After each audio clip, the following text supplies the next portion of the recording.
Let's start the show by talking about my sponsor, Paloma Verde, and their new website, palomaverdecbd.com. Head over to palomaverdecbd.com and check them out for all of your CBD needs. They've got the gummies, tinctures, salves. So if you're needing anything to maybe chill you out, something to help you get mellowed out, something for your joint pain and stiffness, go over to palomaverdecbd.com and give them a check out. Carlos and Vanessa are awesome people. They run a great company. And if you enter the promo code FACTS at checkout, you'll get 25% off your order. Plus, any order over $75, you get free shipping. So, I don't know what you're waiting for. Head over to palomaverdecbd.com and check them out. Let's start the show. This episode will be completely taken out of context. Welcome to the Fact Check This podcast. All right, Fact Check This podcast, and today I've got Alu Axelman. So I'm going to let you kind of introduce yourself, tell who you are, what you got going on, and then you've got a couple books that I really want to touch on and look at today. So go ahead and introduce yourself, tell us who you are and what you got going on, and then we'll take it from there. Yeah, hi, Justin. Thanks so much for having me on the show. It's a pleasure to be here. My name is Elliot Axelman. I go by Alu. It's been my nickname forever. I'm the founder and editor-in-chief of the Liberty Block, so it's libertyblock.com. I've been writing articles and doing podcasts and videos for a few years, since 2017 now, mostly about local news and politics from a pro-freedom angle in New Hampshire mostly. And I wrote a few books now, and I'm working on a few more. The two big books I wrote about freedom were The Blueprint for Liberty, which is the comprehensive pessimist's guide to why the United States is screwed and hopeless and can't be saved. And we can't save DC, not even if we win back Congress for Republicans in 2022 and the presidency in 2024. It's over, finished, kaput, totally done. The only prayer we have is saving one or a few states, maybe New Hampshire, maybe Florida, maybe Wyoming, maybe one or two others. But we should focus all of our efforts on one or two or a few states, which is a lot of what the FSP has done, the Free State Project. Like we just had the big FSP festival, Pork Fest, the big camping festival every June. And my second book was Corona-Fascism. I uploaded it to Amazon as Corona-Fascism because I self-published on Amazon, and they blocked that title, Corona-Fascism, which was not totally surprising. And then I had to re-upload it as The Plague That Must Not Be Questioned, because especially once they did that, I wanted to think of another title just for the purposes of uploading it to Amazon. So I said, all right, you can't question Corona-Fascism. They blocked the book name, the title. So it really can't be questioned. And I already knew a few months ago that the worst crime a human could do is question Corona-Fascism. It's the worst type of crime. It's worse than murder. It's worse than theft. It's the worst kind of crime. It's questioning Corona-Fascism and Fauciism. So I switched the title and I switched the cover art, which has the title on it. And I'll show you the book. If you give me a second, I'll grab one of the books. And so I made the new image for the cover and the title, and I uploaded the book again, and now it's rocking on Amazon. But once that happened, I realized once they figure out what the content is, either by AI or by manual review, they're going to take it down and get really angry at me. And, Bezos might come after me. So I wanted an alternative plan, a backup plan of some sort for the book in case Amazon took it down. I submitted that book right that same day. I submitted that manuscript to one or two or three publishers, two or three. And I got calls within a few days from two publishers who liked the book a lot. I went with one. I ended up talking to Defiance Press and Publishing, and I signed with them in May. And the book they're going to publish the book, Corona-Fascism, with the real title. And that'll come out September 7th on Amazon and Barnes & Noble and all over the place. Oh, nice. So the title, The Plague That Must Not Be Questioned, is perfect because it goes right along with kind of the theme of why I started the Fact Check This podcast. Because, and obviously, which you've probably come across this quite a bit as well, the worst sin that you can commit in all of this is to present factual evidence that shows where they're wrong, where they're lying, and what they're doing to manipulate the narrative and the system to really drive the fear porn. So talk about what got you, obviously the lockdowns and everything, but talk about the book itself, what was the inspiration for it, and just give the Cliff Notes version of what you really get into, and we can dig into specific topics or portions of it if you want, but kind of give us a quick debrief of what you go into with the book. Sure. the inspiration for it was for around a year, Fauci and the left and the media and my own dictator, Chris Sununu of New Hampshire, were begging me to, discuss this topic because they were acting like dictators and the real science deniers and shutting down the world economy. We had the biggest crash, I think, in March of 2020, the biggest crash in world history of all the markets, all the biggest indexes in the US, and I think all over the world, putting people out of business, shutting down businesses, churches. You thought you had a right to religion, a right to gather, a right to free speech. Nope, you don't have any of those things. Bill of Rights doesn't matter. So taking away that much freedom in such a short amount of time, only a few months, it might be the biggest, shortest violation of freedom. To lose so much freedom in just a matter of 15 days. It's not really 15 days, but in 15 days, which became like 18 months, to lose that much freedom, it's almost unprecedented, maybe on the level of 1913 or 1938. If you were to do it in Germany, you lost that much freedom in a matter of weeks. And, very, very few times throughout history. It was crushing the world economy, denying science, pushing ridiculous medications and treatments and eventually masks and vaccines on patients or people who was not appropriate for. People who have, for instance, natural antibodies, natural immunity from prior infection, which no doctor in the universe denies that I know of. That if you have, antibodies from prior infection, that's a lot better, or at least as good as any vaccine could give you in regards to immunity from a virus. But all of a sudden, with no evidence, Fauci just said, screw your antibodies. You need the vaccine. You had prior infection. You have perfect antibody levels. Screw you. That's fake. I don't need evidence because I'm Fauci and Fauci is the Lord. In the book, I explain why Fauci is the Lord. I actually have the new 10 Commandments. If you thought you knew the 10 Commandments, forget them. In the book, I think chapter 14, where I talk about the new religion of Faucism, COVIDism, the COVID cult, the 10 Commandments are Fauci is the Lord and thy God, and he shall not be questioned. Thou must social distance at all times. Thou shalt not question the elite. Thou shalt wear a mask at all times. You know the 10 Commandments. So you've got to relearn the 10 Commandments because this is now the one world religion. So that's great. So it's amazing how he just declared, and he had no evidence. I think Rand Paul asked him a few times in the Senate hearings, right? And he had no evidence. He said, well, because the vaccines are great, they weren't FDA approved. They're emergency use approved, but whatever. But they're so great, everyone has to take them, even 10-year-olds who, as I explained in the book with a lot of sources, all the data's there, kids essentially never get COVID, essentially never transmit COVID, and essentially never get severely sick or die from COVID. So still, considering they have negligible risk, meaning statistically zero risk of COVID, 10-year-olds should get a vaccine, even though the vaccine presents more than zero, maybe 1% risk, let's say. So the risk outweighs the benefit, but still, with religion, you don't need logic, right? Because religion is not necessarily logical. It's based on faith, which is fine. Religious people admit that, but this is a religion. It's a cult. And Fauci said, screw your antibodies. Prior infection doesn't mean anything. Antibodies don't mean anything anymore. In this case, I don't need evidence, but I will declare that vaccines are better than natural antibodies. So that was also amazing. So I actually just updated the book and in my version, because they're publishing it and it takes a while. But in my own version on KDP, and I have no patience, I updated it with a whole chapter of a few pages long of just how great the vaccines are and my experience with the vaccines. And the really crazy thing about like talking about the fact that they had nothing to back it up, there was no actual evidence. Most of Fauci's justification is that it's just common sense. Obviously, it just makes sense that you would do that. That's not statistical, factual, scientific, anything. Like, we're not questioning the science. We're questioning your judgment of what is and isn't common sense. Because people who do actually have common sense and use that common sense to do some, independent research and look at the literal dozens of statistical and scientific researches that are out there about masks, lockdowns, vaccines, everything. We're the ones who are being silenced and told that, well, that's not good enough. You should trust Dr. Fauci's common sense. How does that make any sense?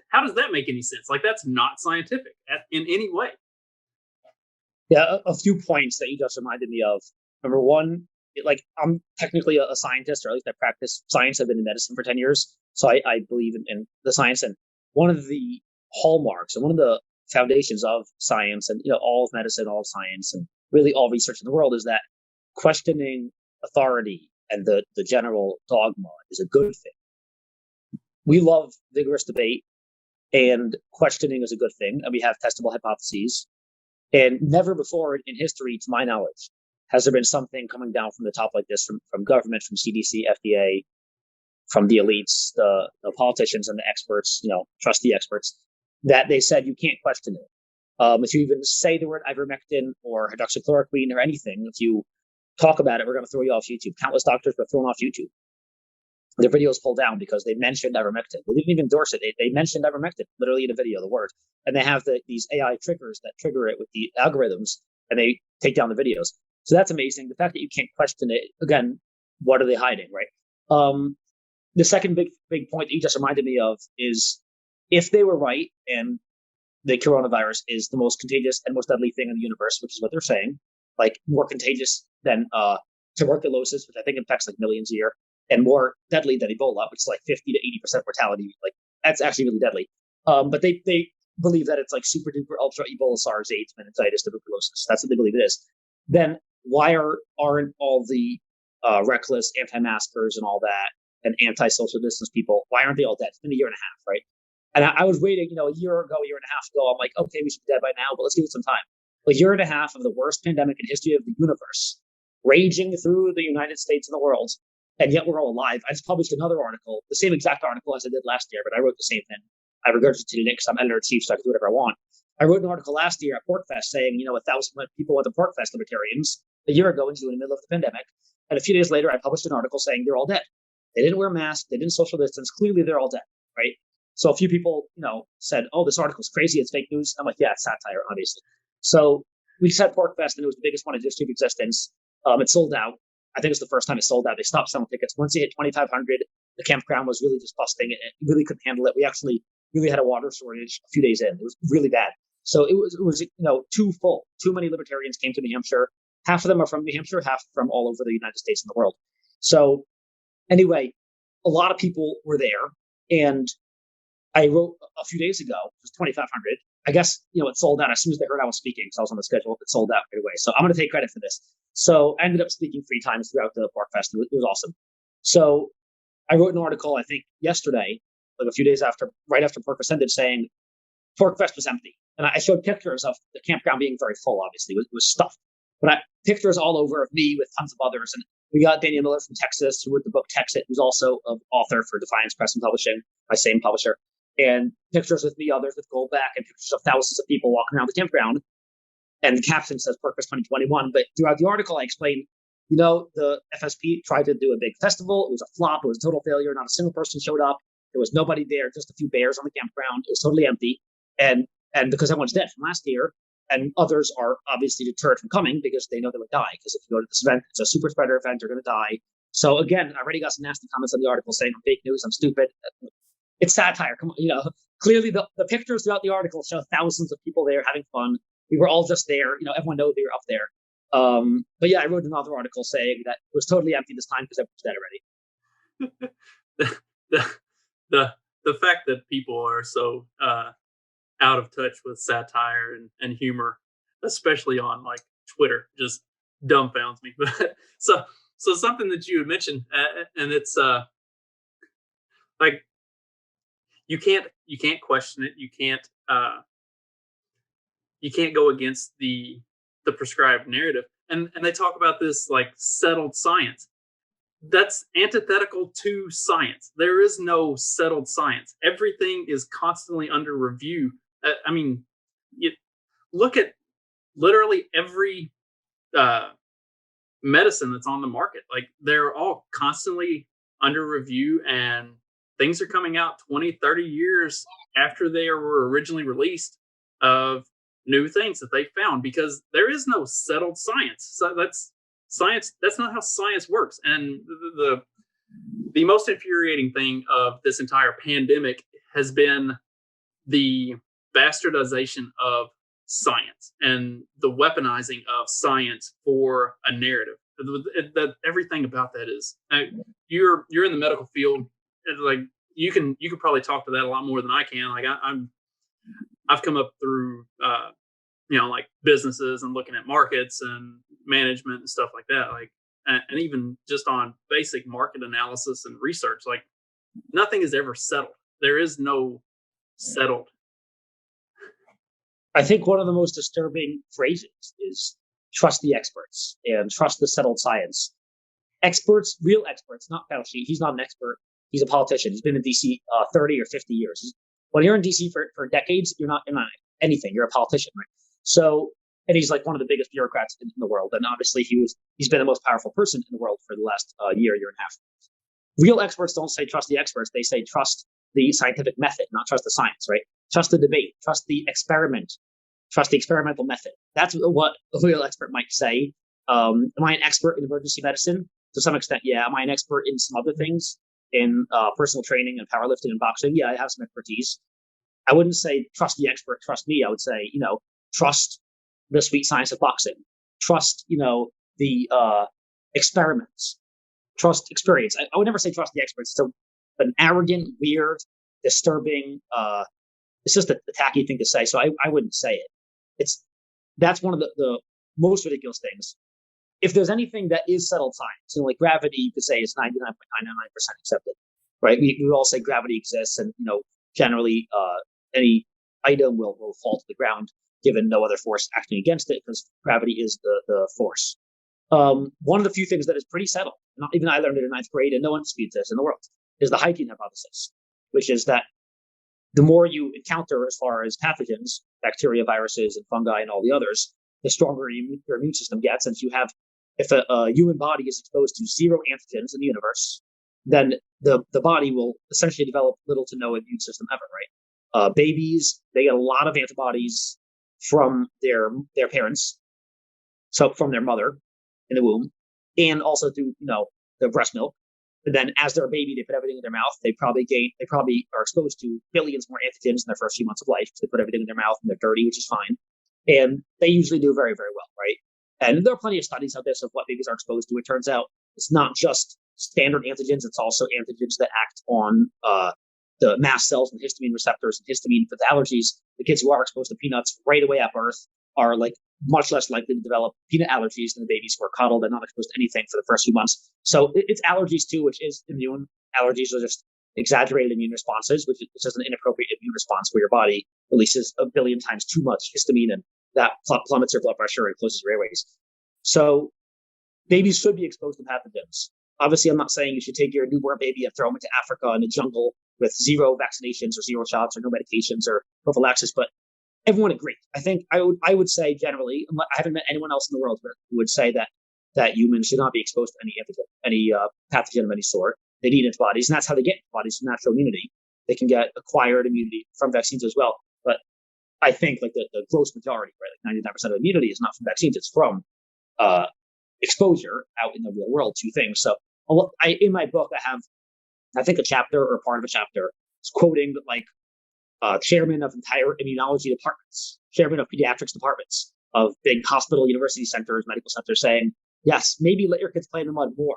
Maybe use soap less for your children. Maybe start letting the dog lick your baby's face and let him play in the mud for longer, so that they get more exposure to antigens, develop antibodies, and all that. So the fact that now we've been for years drowning our kids in sanitizer and soap and washing them, antimicrobial, antibacterial, antiviral, and not letting them play outside because kids have been playing video games and TikTok for years. But especially the last year and a half, where parents have been freaking out, partly because of them, but partly because they're believing and they're trusting the experts, which is what I would expect. A lot of parents are trusting the experts and the media and the elites. And again, this is the biggest propaganda campaign in history of existence, of the government in joint forces with the elites in all politics, but also media, schools, education, entertainment, everything.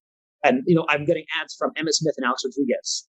And Alex Rodriguez is ironic. She's also getting shot because Alex Rodriguez makes great decisions on what to inject into his muscle, obviously. So he has ads for the vaccine, right? So and he's saying, Alu, get the vaccine. The Facebook ad from Alex Rodriguez telling me to get the vaccine.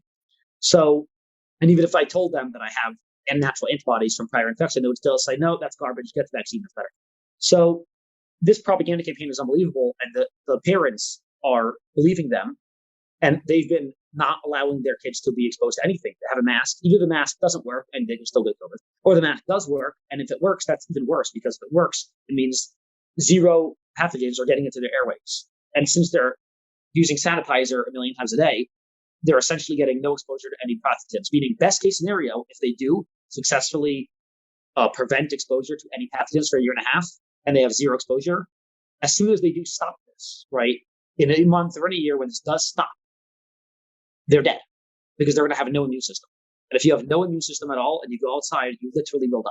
It's that simple. Because any tiny virus or bacteria or fungi or protozoa that gets to their body will kill them because they have no immune system. We all have tremendous immune systems with billions of antibodies. We have tremendous, our white blood cells each have tremendous, amazing jobs they do. But if we have none of that, super ultra severe leukemia means you're dead, right? AIDS, if you get anything, you're dead. If you have AIDS, and that's what we're talking about. We're talking about an immune system as bad as maybe severe AIDS or severe leukemia or something like that, where best case scenario, if all of our mitigation experts are working as well as people are intending, then our children and all people will be dead as soon as they do end these mitigation practices. And it's not like this is new or unusual information. I mean, the entire thing about the indigenous peoples of America when the European settlers came was, they were giving them blankets and stuff that had all these diseases that they had never been exposed to before, and it was, ravaged populations. So it's not like, and there's always outrage over the horrible white people coming and doing that. Not that it was necessarily deliberate, but it's a thing that if you're exposed to things that you've never been exposed to before, especially as adults, your body is going to have a severe reaction to it, and it's probably going to be bad, or you're not going to be able to react properly and fight it off. It's one of the reasons why they vaccinate children now. It's not necessarily for the children. It's because the adults' immune systems can't handle it. Like, you don't want adults getting mumps and measles and stuff. It's infinitely more deadly for an adult to get those viruses than it would be for a kid. Like, if the kid got it, there's a high level probability for a lot of that stuff that they're going to survive and they'll be better off for it. But the reason that they do it is so that the adults aren't exposed to that child and get it as well, because then it would be really lethal. And so, it's not like any of this stuff is new.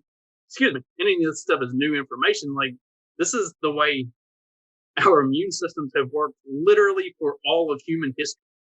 And now it's just being dismissed as conspiracy theories. Mm-hmm. And one other thing you mentioned that I didn't even get a chance to discuss is the economy. There's a whole chapter, and I wrote an article about it about a year ago, about the economy when we had the big recession caused by the government. And make no mistake, it was caused by the government and politicians and police enforcing laws. It wasn't caused by COVID. It was caused by the government. The massive worldwide recession. People are saying, a lot of people say, who cares if there's a recession? The stock market's down. A few billionaire investors lost a few bucks. Who cares? Well, actually, no, the elites didn't lose money because the elites who are either in the U.S. Senate, like Loeffler and Perdue, or whoever in the Senate did dump the stocks at the right time with insider trading or stock act violations, and their friends in the elites in the billionaire club, they didn't lose money. But anyway, people might say, who cares if big investors lose money? The stock market doesn't affect us. I would remind them that, and in the book, I do, that in the last depression of 2008, around at least 10,000 suicides, 10,000 were linked to the fact that the market crashed. When a market crashes, obviously, I'm sure your audience probably knows, when a market crashes, stocks go down. There's a sell-off. People sell off. People can't reinvest. Everyone loses money. And even if you don't have money, your businesses are wrapped up in money, your pensions all go to the garbage. People start pulling out, selling off, a massive sell-off in stocks. And it devolves and cycles down, and everyone loses money. Eventually, businesses lay off employees. Employees can't pay mortgages. Mortgages go foreclosure, default. The housing market crashes, and so as a massive housing market crash in every single depression, because ultimately it leads to that. And then everyone's jobless and homeless and has nothing, and then everyone is out on the streets and poor and commits suicide. So that was something I talked about in April of last year, like when the lockdowns and stuff were really hitting hard, and a lot of people were being put out of work for no fault of their own, but because the government said you're not allowed to go to work. Like, you can look at statistical research on this, and you can see ahead of time, like, if you put people out of work, you make people stay home, you take away their purpose for life. People who have drug addiction problems, it's going to get worse. It's going to come back. They're going to have, people with depression or other mental illnesses. Like, it is going to compound. There is going to be suicide and drug-related deaths on the rise because the government said you can't go and do the thing that gives you purpose in life. Like, you can't just strip that out from underneath somebody without there being some severe consequences of that. And they force people to stay inside and told them not to go outside. So obviously, you all know the rates of depression, anxiety, PTSD, spousal abuse, child abuse, divorce, all those issues. I mean, what better recipe for spousal abuse and domestic violence and divorce could you have if you wanted? If you wanted to cause all those issues like divorce, you would have the people losing their jobs. You'd have them stuck inside all day, the kids stuck inside all day, massive stress and paranoia from the government and their friends in the media telling you you're all going to die. Depression, so they're losing job, losing their house, losing their pensions, seeing their pensions, plummet like 34% in one day because of the stock market. That's a recipe for disaster, just in regards to domestic violence. And that's why I think I have a whole chapter as well in the book about domestic violence and people stuck at home and getting the depression and the violence and divorce and all those issues as well.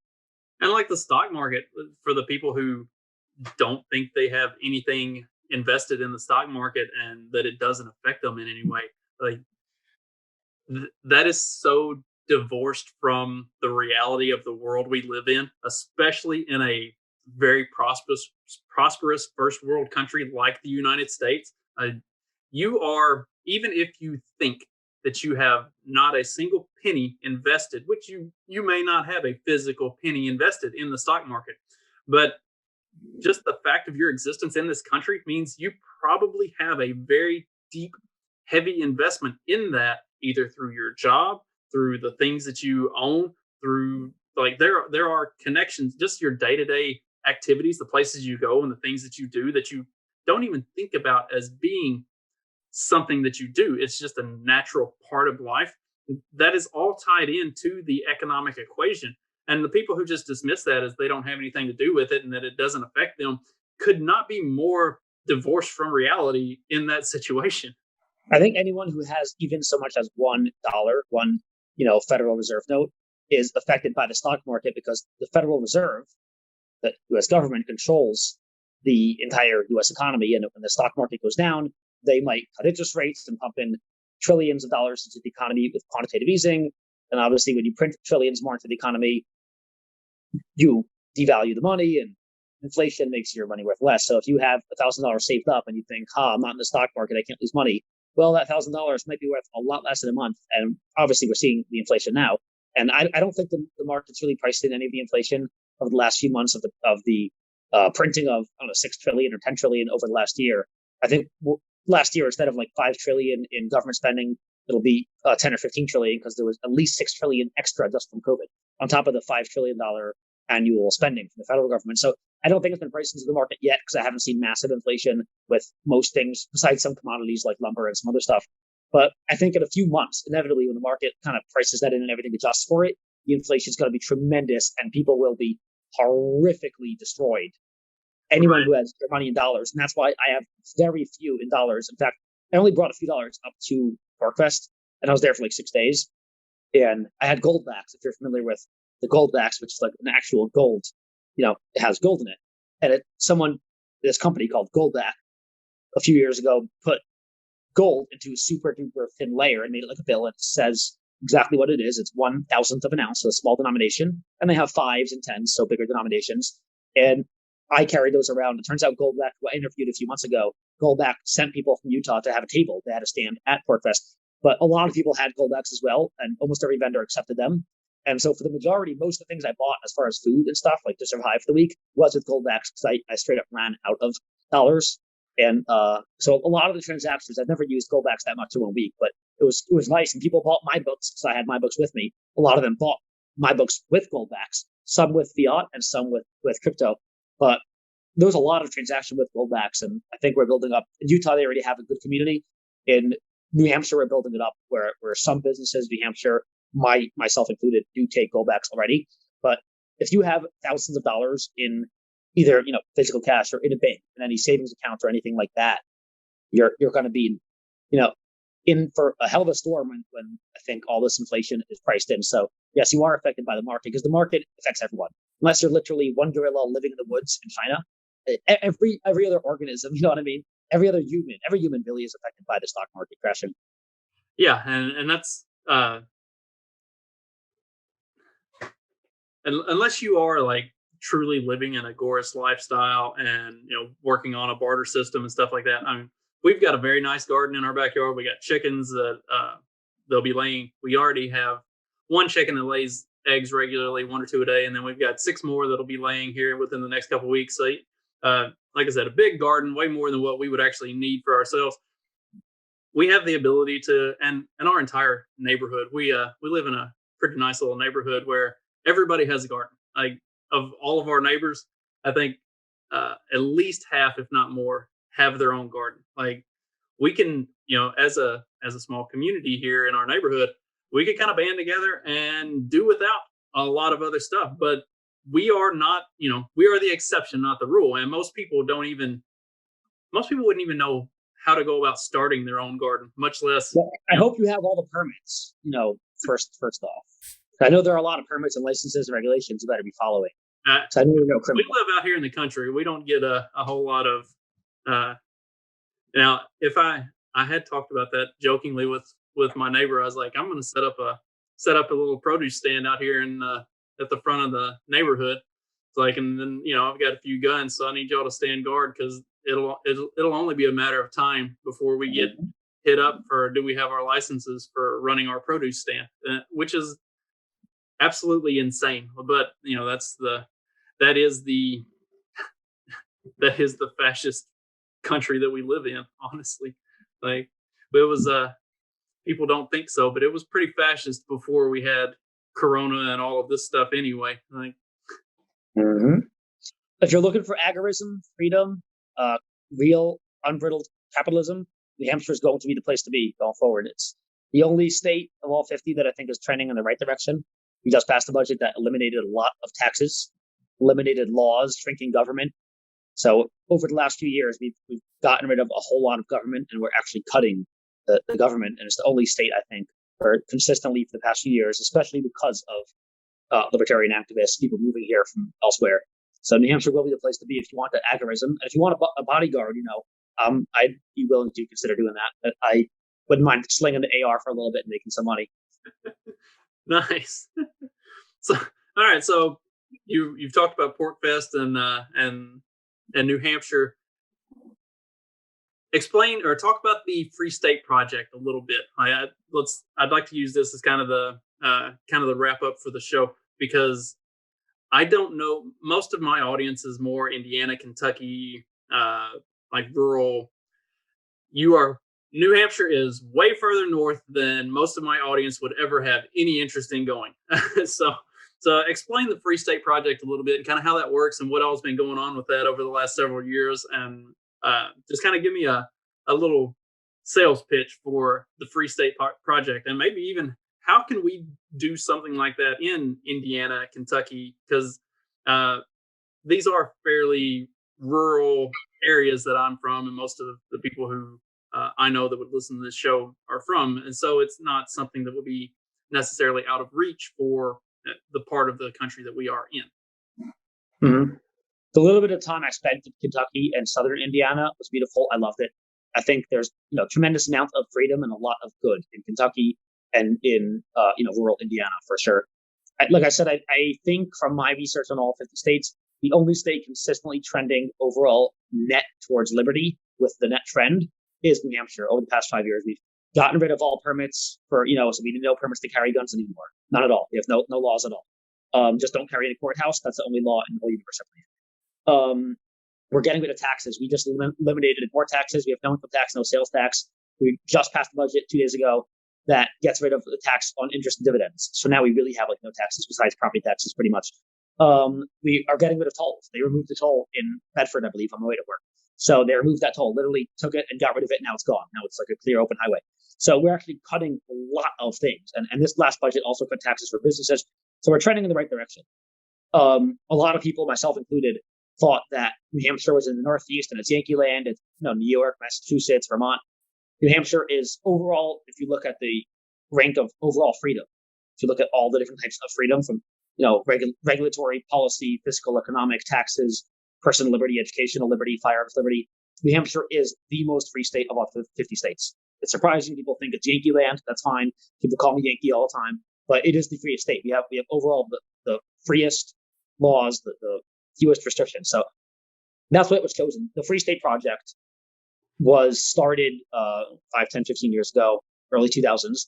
It was kind of a theory of how can we stop with the dilutional futility of diluting our efforts across a few thousand libertarians or even a million across all 50 states, where we're losing 50 states, and maybe all gather with a higher density concentrated in one small state that's small, easy to affect politically because of its nature, and already very free. It was already the freest or one of the freest states. How can we keep it free and maybe even make it more free? But generally keeping it the way it is, because the trend for most states, every place with a government, is to get more authoritarian and less free. So it was really to preserve the live free or die values that New Hampshire already had. So that started, and pretty much the process was, we'll try to get 20,000 signers to commit, pretty unofficially, but to commit to moving if we reach 20,000 person signer goal. Once the goal is reached, then within 5 years, they should fulfill their pledge and move. We all figured that roughly 10% would actually fulfill the promise, because the pledge to move, because it's not binding. But that was triggered, I think, in around 2014 maybe, or 2015. And then so around 2020, around a year ago, was that 5-year mark closed, and only around 4,000, roughly 3, 4, or 5,000 now have moved. So maybe, I don't know, a third or a quarter have actually moved. But plenty of people here were already pro-freedom, but with another, I just checked the FSP site. It's fsp.org for Free State Project. And it's at over 5,000, because they have a tally there, over 5,000 free staters here now. And just those people, it's a state of 1.3 million, so 5,000 people who vote pro-liberty, either for libertarian conservatives or, pro-liberty people to be elected to local and state office. That's good, but it's not just 5,000 votes, which would be a small amount, maybe like 1% in a small state, but it's that they're all activists. Almost all of them are activists, very active, and they're libertarian. Some are anarchists, some are libertarian, but it means that they're productive. They have integrity. They have jobs. They have some intellect. They don't mind getting involved. They can donate a few bucks to campaigns. They can get things done. For instance, I'm just one of the people who moved here to preserve the great liberty we had. And what have I done? I'm just one of the 5,000 movers. And some people, like I was talking to another pessimist the other day, who's more pessimistic than me. And he said, well, what can one person do? And I said, well, I'm just one old cowboy with no college degree. And I've written around 300 articles and published 3 books. My articles on Facebook have reached over 1 million people. My podcasts and videos have reached millions of people. My website is now the 3rd or 4th largest website in the state of New Hampshire as far as traffic. And we're kicking butt. And I've helped defeat a lot of bad bills that would have caused taxes. I've helped a lot of good bills pass. I would like to take at least some credit for a lot of the good things passing this year, like eliminating taxes. So I'm just one person without a college degree, one dumb cowboy. And imagine 5,000 of me. You know what I mean? In the next year, we're going to have 1,000 or 2,000 more movers. Give me another 1,000 of me. Give me 5 more clones of me, and this will be Ancapistan. You know what I mean? That's how much I believe in the power of one person, especially in a state like New Hampshire, which is pro-freedom, accessible government, and very, very small. One person can go to Concord, the capital, and go kick butt. The capital is around 15 minutes from my house, less than 15 minutes. I go there all the time to testify on bills until dictator Sununu locked the doors and said it was too dangerous for the legislature to meet. He became a dictator for a year and a half, like the High Chancellor of Germany, a certain other person around 70 years ago did. So he became High Chancellor and made laws by decree by his own. But before that, and hopefully after that, going forward for next session, you can go, every single bill gets a public hearing, so you can't squash a bill. Pretty much every bill gets a public hearing. Everyone gets unlimited testimony, so public hearings. I've gone and spoken for 8 minutes straight, yelling at the committee for why I think a certain bill shouldn't pass, because it creates a new tax and we can't afford that. So everyone can testify. Every bill gets a vote, essentially in the full house, pretty much. We have 400 state reps, which makes them extremely accessible. They all are paid $100 a year, so they're usually as poor or poorer than the average person, and they only make $100 a year. We have 400 of them, so they're not that special. So it makes the government very local, very accessible. Every person in New Hampshire knows 10, 20, 50 state reps because of the nature of the business summit. I know like 70, 80 state reps, but everyone knows a ton, so it's not special if you're a state rep, if you know state reps. So it's just a very, very accessible government, considering it's a government. I don't believe any government should exist. Like I said, I'm a voluntarist, but if any any government should exist. New Hampshire is kind of the way it should be. It is almost as decentralized and weak and accountable and representative of the people as any state government is. So all these things make it so easy to affect policy. One person, like I said, if you were to move here, we would see the state literally become more free in the next year. Because if you put your efforts into this as well and focused, instead of Kentucky, Indiana, focused on New Hampshire, just one person can make it literally could help us pass more bills in the legislature or more policies that make it a more free state. So I'm a very big believer in self-efficacy, self-determination. We create our own destiny, and it's all in our hands. We can get a lot done on our own. And obviously, most of the battles that I've won have been in conjunction with a lot of other organizations, for sure. The House Freedom Caucus of the GOP with AFP, NHLA, Reopen New Hampshire. Now they oppose lockdown. So a lot of other organizations all work together on various issues. We have a few Second Amendment gun groups that are ANCAP, and there are groups that love guns more than me. It's pretty crazy. So we have a lot of groups that are extremely passionate about gun rights. So we have a lot of 2 different groups that are phenomenal on education rights, on school choice. So we have so many groups here. We all work together on the issues we align on. And one person could have such a big impact here. Like, I moved here, and now after a few years, I think everyone, would agree that I have made an impact with Liberty Block. So every person who moves here, if we have a few thousand more, and every month we have a few more movers. So we're consistently getting movers. Well, we have 5,000 or 6,000 people here in the state within a few months or a year. And then I think the tide is, we're really going to hit that critical threshold, that critical point where we're really going to start seeing things gain some momentum and start rolling downhill towards freedom. And it's only going to get better from there. That is awesome. And just the idea that one person can actually instigate and like bring about some sort of a change and a difference just from being engaged locally. That's something that our local county Libertarian Party affiliates have been working on, is being more engaged at the courthouses and going to township and county meetings and stuff like that, and trying to make sure that we're participating, we're being heard, we're being noticed, that we're getting our voice out there to try to be an instrument of change and show that there are people here who are not okay with the elected officials just ramrodding whatever they want through. Like, we want accountability. So that's to be able to, maybe at some level, especially on local levels, to be able to bring about some sort of change in that manner, and seeing that it is working in New Hampshire. Like the lack of taxes and regulations and everything, that's impressive, especially for a northeastern state like that, just embedded right in the middle of Yankee land. That is very impressive. Yes, sir. Thank you so much. Thank you for coming on, and we'll have to do this again sometime, because it sounds like you've got a whole lot going on, and I'd like to stay up to speed on all of that. I'm ready to pitch the next book anytime. I am finished the rough draft for the next 2 books, and then the book after that is called Taxation is Theft, and I'm almost finished that book, and I'm super excited about that one as well. So anytime, I would love to come on and talk about the books or anything else. So I appreciate your time. Thank you so much, man. Awesome. Thanks for coming on, Elliot. Yes, sir. Take care. You too.